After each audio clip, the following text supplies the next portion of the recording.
Hi, my name is Gina. Grew up in rural Nebraska. Born and raised there. Left for a while and came back and raised my family there. So life is good.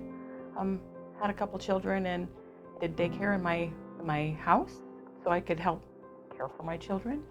And then when they got old enough to go to school, I decided that I would be a para at the school.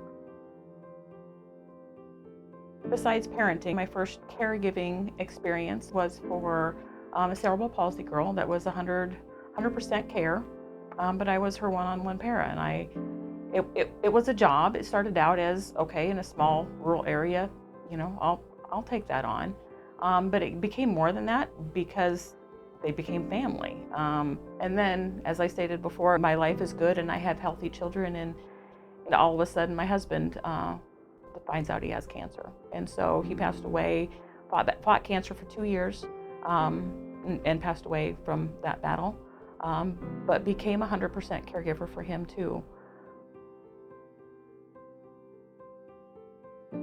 Caring for a loved one hits differently because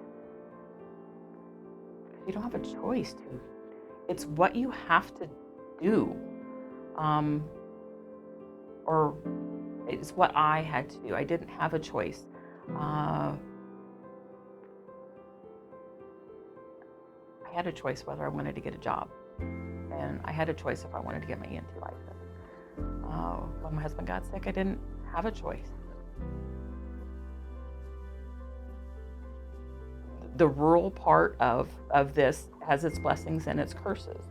You have the help from neighbors, but then you have to be willing to accept the help from the neighbor.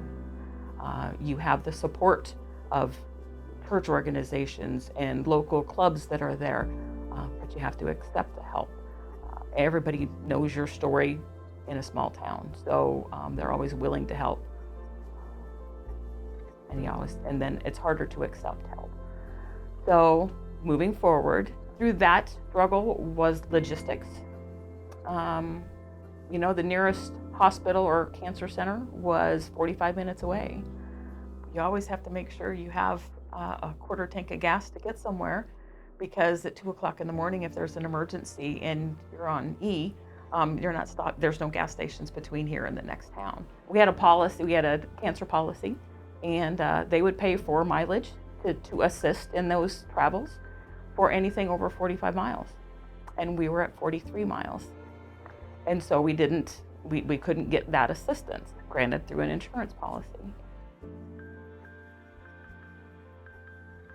After meeting with our representatives, I would hope to come out with a feeling that they've listened, and that they've heard that rural America has its own set of issues. There's no guarantees for tomorrow. So having help now or as soon as possible is beneficial. And if not for me or us, or maybe for the next person that's going to need it, the support is essential for our health in the Midwest.